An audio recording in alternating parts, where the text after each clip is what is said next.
part 23 of 30, building trust, continued, the power of your brand. Still got the same jacket on because as I said, I'm excited for these next few videos because we've kind of done the groundwork and this is where it all kind of comes into fruition.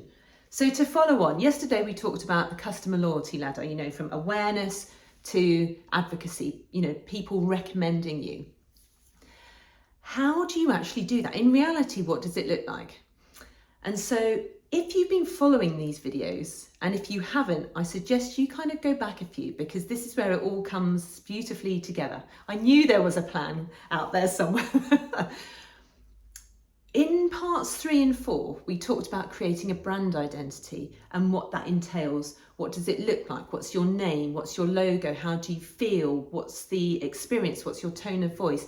We did that groundwork. I did that groundwork very early on. I set myself the rules. So when I'm going out with whatever message, whether it's, you know, something around awareness, hi, I'm Bake with Luce, or I'm having an interaction with customers, like I'm excited to make your cake.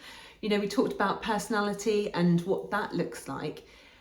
All of that enabled me, to be consistent in any of my interactions. I knew the rules. I'd set these parameters out very early on of what my brand, what Bake with Luce was going to look and feel like. So if you haven't watched those, parts 3 and 4 all help in terms of this consistent messaging that will bring your customers from awareness through to, you know, that point of loyalty. If we look then to parts 5, 6, 7, 8 and 10, we had a little interlude for a quick startup business checklist, but we looked at the marketing mix, price, product, place, promotion, which was taking what we'd learned in the exercises around brand identity, what that looks, feels, sounds like, and put that into practice in terms of what your product was. I was very clear that I was bespoke and not cupcakes. So any of these interactions with customers, I said before, if somebody asked me for a naked cake with flowers, I'm sorry, I'm not the right cake maker for you. I could do this, but I'm not doing that. In terms of place, you know, because I don't have a shop, if you follow me on Facebook or Instagram, I view those platforms as my shop window. So whether I'm posting pictures or, you know, I like a chat, if I'm hopping on and talking about a particular project or something that's happened, everything that I'd set out in that brand Bible, when it comes to place, I'm able to be consistent in that messaging. So over time, these customers, this level of awareness, consideration, interaction, advocacy, it's all building. But because I did the donkey work in the first place, where else do we get to? Oh, yes. Why is that even important? Well, so here's the absolute nugget in this, because people come to me now. I still get a few. So there's still work to be done saying, oh, do you make cupcakes?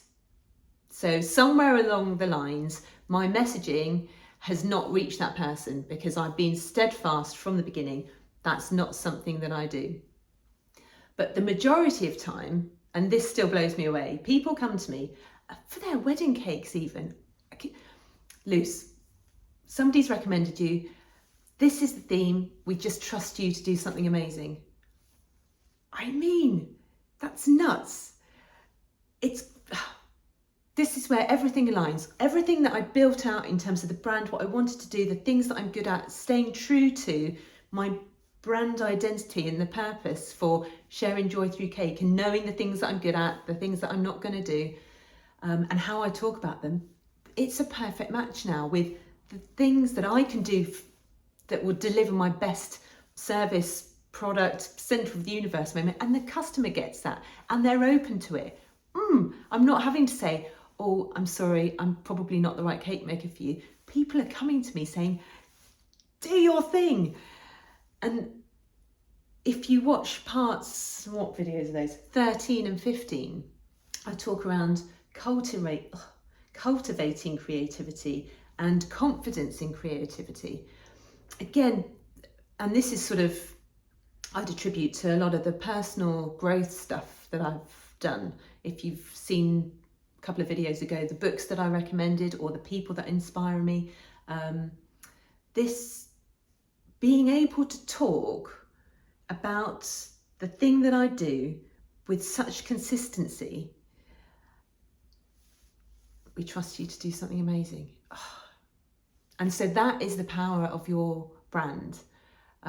So when somebody, it's not just a logo, it's not just a colour, it's everything. So when I say parts 3 and 4, how to create a brand identity, and I know part 1, it took me probably 8 minutes just to come up with the video that I talked around how we got a name. Persevere, because it's so important. It's 4 years on, 4 years plus now, enables me now to be in this place where, customers and me, we're aligned, and it's a fabulous place to be. They get the best, I get the best. That's the power of your brand. That's the building trust. When someone says to you, we trust you to do something amazing.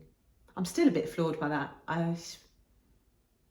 But I think it's because I did the work, I'm consistent, I was so clear on what it was I wanted to do. And I've still been able to enjoy that because of the boundaries that I put in terms of what I wasn't going to do. You see how this suite of videos has evolved. Anyway, still wearing the sparkly jacket. I'll see you tomorrow.